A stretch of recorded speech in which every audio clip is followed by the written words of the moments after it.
Super quick and easy na lang ang pagpe-prepare ng vegetable salad. Check nyo itong multifunction vegetable cutter. Mabibili mo lang to ng 189 pesos. Meron na itong 6 interchangeable stainless steel blades, gaya ng straight slicer na 1 and 1.5 mm, julienne na may 3 and 4 mm, straight blade grater, at may libre pang safe handguard and peeler. Ayan, at ginamit ko nga siya para sa paggawa ng kani salad. Sobrang bilis na lang mag-slice ng carrots and pantay-pantay yung pagkakanipis niya.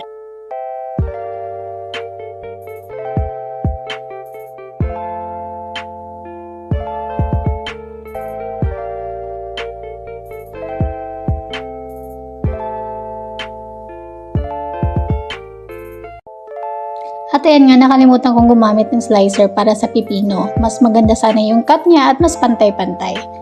Pero carry lang. Doon ko lang naalala sa huling piraso, nagagamit pala dapat ako ng slicer. Para naman sa mangga, masyado siyang malambot. Overripe na yata kasi itong nabili ko. Pero natranay ko pa rin siyang gamitin. Okay din naman, kaso yung mga part na sobrang malambot, in-slice ko na siya gamit yung kutsilyo.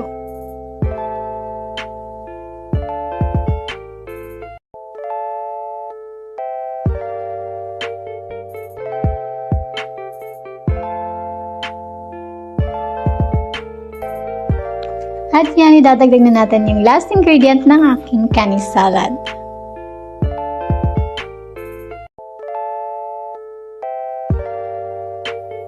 O baka naman gagamitan nyo pa to ng slicer, hihimayin lang talaga to.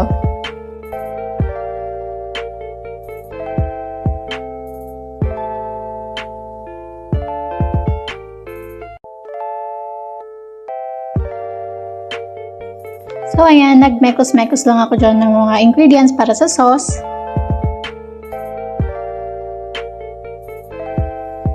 And ready na siya para i-mix sa ating vegetable salad.